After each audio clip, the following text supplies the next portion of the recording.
Broadcasting from the business capital of the world, this is the Podcast Business News Network.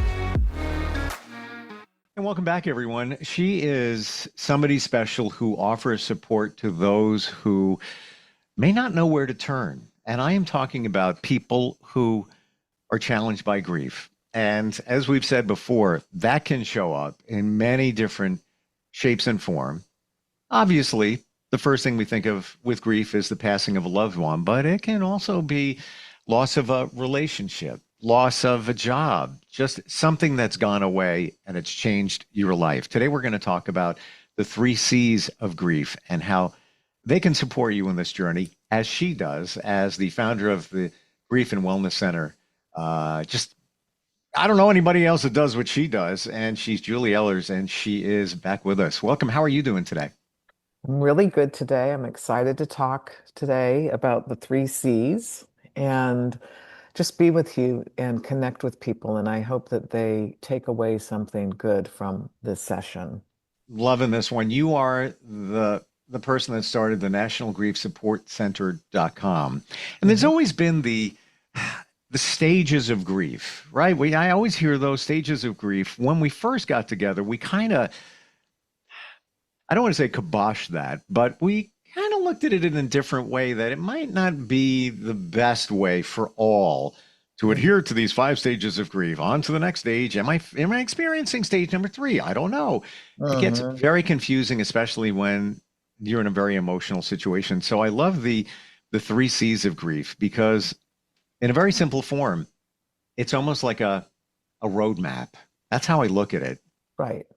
And there are different roadmaps that you can take, but this puts it into like a context of understanding that when our lives are out of control and when we're feeling very vulnerable and emotional, there's a lot of things that are awry. And to have a roadmap, to have something to look at, is helpful. To like feel like you're functioning somewhat normally, because grief doesn't feel normal, because it's not how we walk around in the world normally. It hits us at different times and in different situations, as we've discussed. But the 3 C's are to choose, connect, and communicate. So we can choose what we're going to do for a day. Like every day, one of the practices that I do is I get up and I consciously say how grateful I am for the day, even if it's still gloomy out in June, even if, something else is going on in the world that is really difficult to digest, which a lot is going on that's difficult right now. So to be grateful and start out, okay, am I going to choose to be grateful today? And then we can have bad self-talk where we say, how could I possibly feel grateful? I just lost my husband. Well, because you're breathing, you're alive, and you were given this day. And that's a lot to be grateful for, to be given just this day. I can't believe you're saying this, and I have to share this. I was at 7-Eleven about an hour and a half ago, and a woman came up to me and said just what you said, out of nowhere. She's on the other side of the coffee island. It's exactly what she said. And she goes, we're all blessed. We can't forget that. And I'm like, thank you. Yes. Yeah, it's crazy. It really brings it home when we realize that. So, if you wanted to start a practice of choosing to have a more positive, connective approach to how you see the day, just when you wake up, thank you. I'm so grateful for this day. No matter what your belief systems are, you can just be grateful. And it's a beautiful connection between human beings. That is so gorgeous, Steve, that you had that experience. I think I needed it. I think she knew it. She came up and she's just like, hey, how you doing? I'm like, all right, I'm making coffee and whatever. With the choosing, I have to believe that many who are grieving, and it could be recent or years, they feel out of control. Do you feel that way? I don't in my day-to-day life unless something's really thrown me. Or Okay. maybe a trigger? Yes. Yes. And that's what I do mean by if something has thrown me. It's a trigger Mm, of a remembrance of a loss or I recently had a friend, her dog passed away a week ago, and she was with us for the weekend. And so she's in acute grief. And I lost my dog 3 years ago. mm. And I lost my first dog 25 years ago. Those remembrances of those experiences came came present for me, even though it's been years. So Mm. I didn't feel out of control from those remembrances. I felt the joy that they brought me and then the sadness that I don't have them. But I also, I mean, I have the logic and the science is dogs don't live as long as humans do. And, I was grateful to have them. And we talked about the gratitude of having her dog for the 12 years that she did and what he brought to her. Mm. So even though she's really in the acute part where it's just really about, I can't believe I don't have him. So we can choose to kind of go in and out of the gratitude, the sadness of having people and having pets that we've had in our lives, and then they're not there. Um, or having something shift and change, whether you've moved or you've switched jobs purposefully or you lost your job. I mean, those are things that are deeply impactful in your soul because there's all these people that were a part of your life and control. You had control in Mm. your job, you had control in your daily routine. So it's about creating new daily routines. And I started doing that a long, long time ago. So I call it my practice. It's the practice of gratitude. It's the practice of the three C's. Because grief, once you have had it in your life from a big loss to a small loss, you learn how to kind of manage your life. You can feel out of control sometimes, and you might not understand why you are feeling that way. And in those moments, it's important to connect with your soul and to stop, pause, and breathe. Stop, pause. What am I feeling right now? Why am I feeling this way? Oh, it's the anniversary of my brother's death. Oh, it's the anniversary of my dog's death. Oh, I stopped talking to my dad at that point in my life.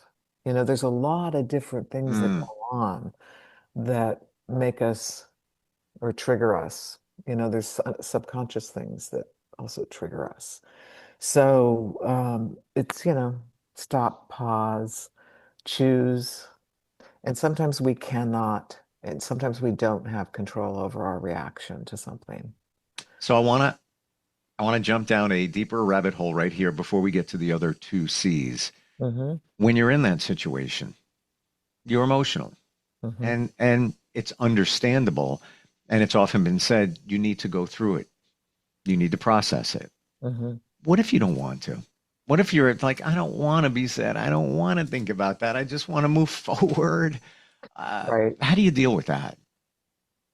Or there's just no around it.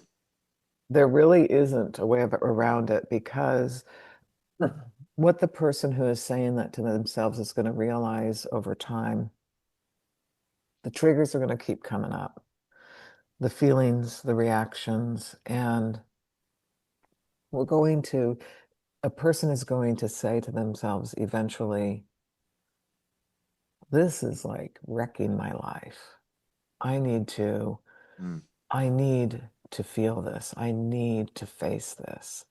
And in doing that, I want to say that anyone who does that is brave and courageous and just really they're ready to make a significant change if you can say, I'm going to face this. There's so much involved here when it comes to grief, because that could be a situation um, where you get triggered. I'm not talking about grief here, just Hmm. any situation where Hmm. you can maybe try and disconnect. But when it's a grieving situation, especially with the passing of somebody, now you have guilt. Like, I should be feeling sad, but I don't want to feel sad, but I'm feeling sad. Hmm. Um, somebody told me this a long time ago. I don't know if it applies here, but I'm going to share it because it's helped me through situations, not necessarily grief, but it kind of ties in here to say three things. I am not my thoughts. I am not my emotions. I am safe in this moment. Yes. Now, Yes. it's a catch-22 because when you say I'm not my emotions, you might feel guilty that, because you're trying to disconnect from, let's say, a memory, but you Right. don't want to, but you want to. That makes sense. Hmm. So that's a really good tool because our feelings, which are our emotions, aren't they're not always the same, right? It will pass. It will pass. So if you are feeling really, really deeply sad about a situation, that will pass. Your thoughts will pass. And that's not, those things don't have control over your entire life. You have a choice to make. I am not going to sit in this forever.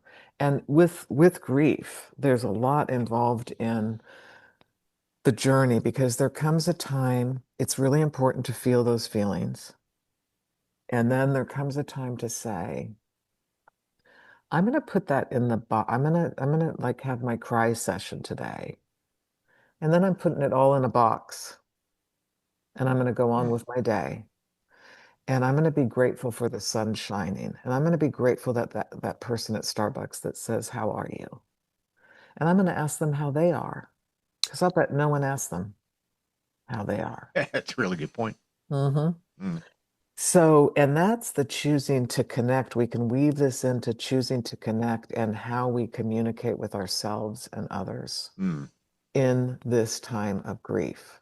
And it doesn't feel safe out in the world. We have no skin, to use that analogy, no armor really in the times that we are feeling acute grief. It's like It it's really so. is true, Julie, when you think about it. Because if Mhm. it's the passing of a loved one, let's say a spouse, parent, they were kind of your safety, Mhm.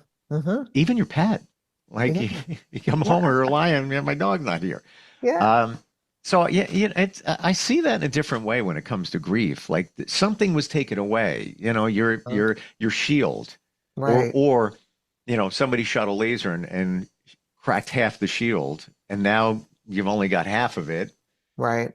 That's yourself, Right. but you had the other half, and that could have been a spouse, that could have been a parent, that could have whoever friend. Mhm. So now you feel vulnerable. Never thought of it that way. Extremely vulnerable. Mm, And so with that, it's learning, you're growing new, I always say you're growing new skin when you start facing, you face the pain of the grief. mm. And then you're growing new skin because the grief sheds all this stuff. And you do become a transformed new person after you've walked through it and you see the world differently and you want to maybe do something differently. You want to walk in the world differently because you have a newfound understanding of the grief. And so, like in my case, I ended up doing this work after significant losses in my life. I could see how it would really help people and benefit people to have somebody who can, walk their path with them and be that person that helps guide them through it. So, we can choose the people who we also have around us. And there's a lot of shedding of even friendships and maybe other relationships when you go through the grief process because you realize what's important to you. And sometimes friends don't show up the way that you need them to, Mm, mm. but it's important for you to express what is it that you need um, to those people in your life. And if they're able to hear it, they're a good friend. And if they're able to show up with it, they're an even better friend. So, and sometimes people aren't able to show up and you just have to let it all go. And I guess you need to process where that's coming from because Hmm. I have two categories there, the people that Hmm. may not show up. Hmm. You got one side where, oh, you really weren't a friend after all. Ouch. But it is Hmm. what it is. Put that over there.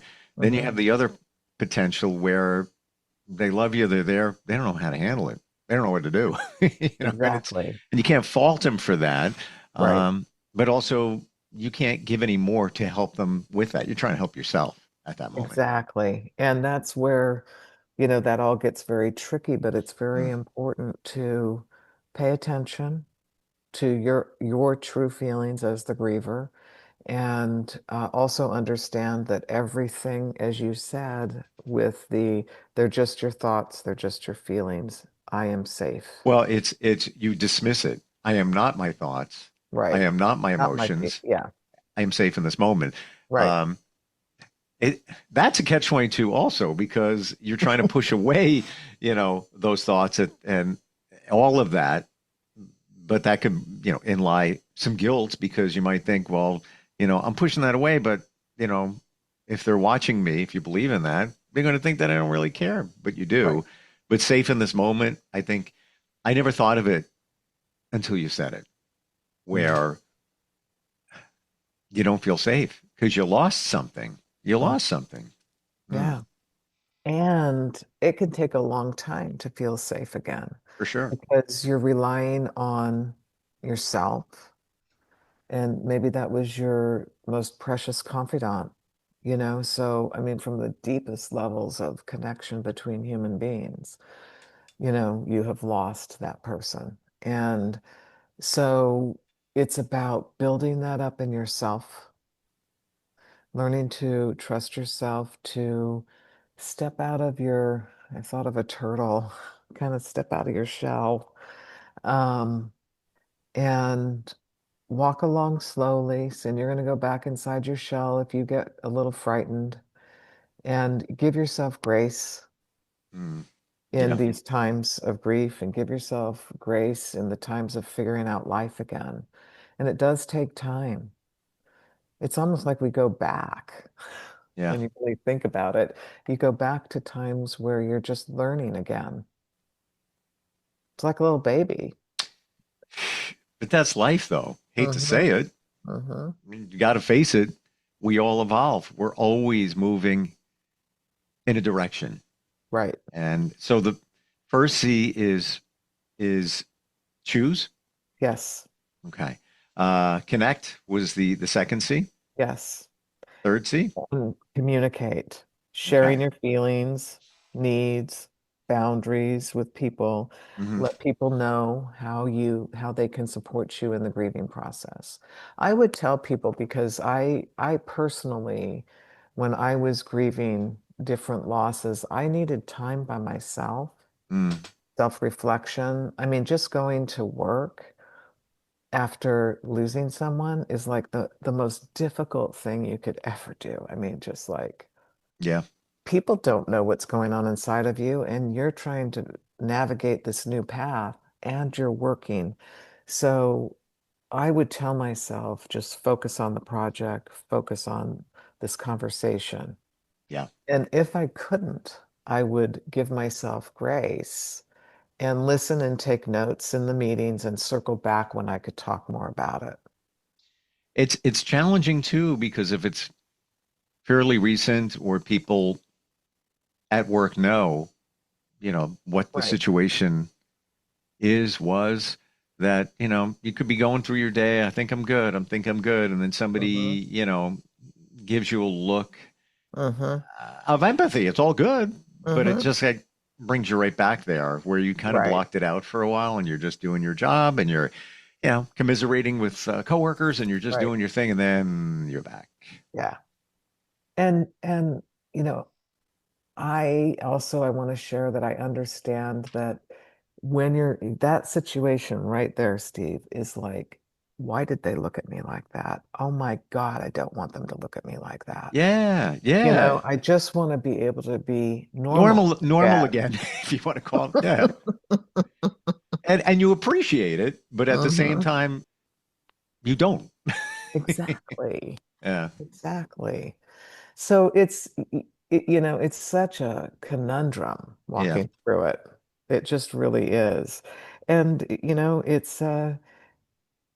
it's a process, it's a journey, it's your own personal journey, but it's super, super important. I think most of all is to learn to trust human beings again to be there for you and learn to trust yourself. And the best way to do it is to create a circle of friends and family and maybe professionals that can help you walk through it. And Sure. it's really important to, I mean, most of all, is to be able to have somebody listen to you and have them get you where you're at, what you're Yep. going through. Yep. And that's what I do. I meet people where they're at. And, I hope that everyone that's listening today can feel that from someone. You said what I was thinking.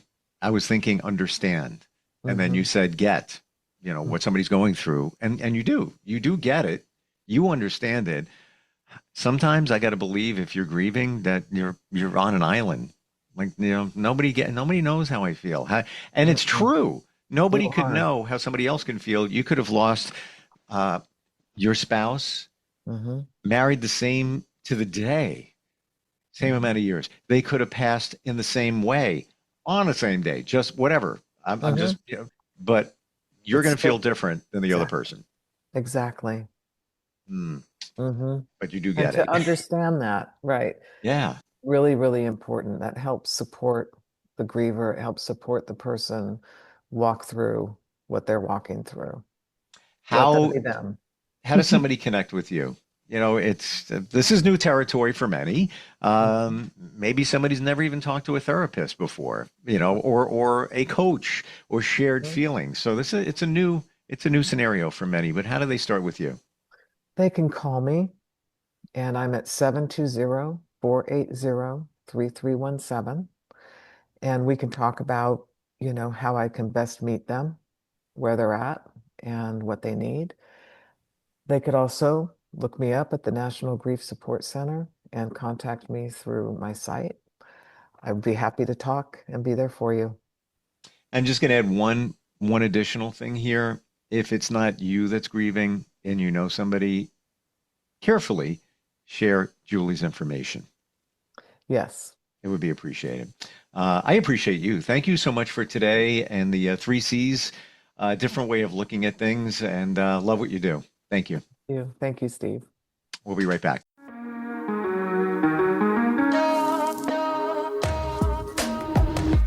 Broadcasting from the business capital of the world, this is the Podcast Business News Network.